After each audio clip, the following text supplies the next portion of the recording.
ನನಗೆ ಹೋಗ್ಬೇಕು.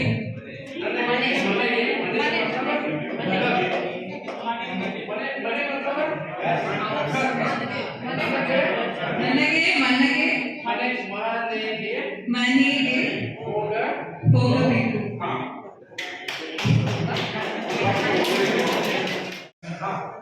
ನೀವು ಎಲ್ಲಿಗೆ ನೀವು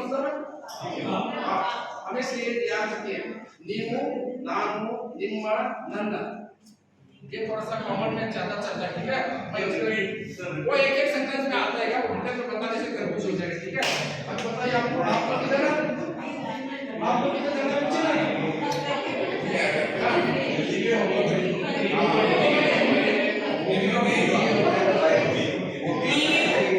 ಎಲ್ಲಿಗೆ ಹೋಗಬೇಕು?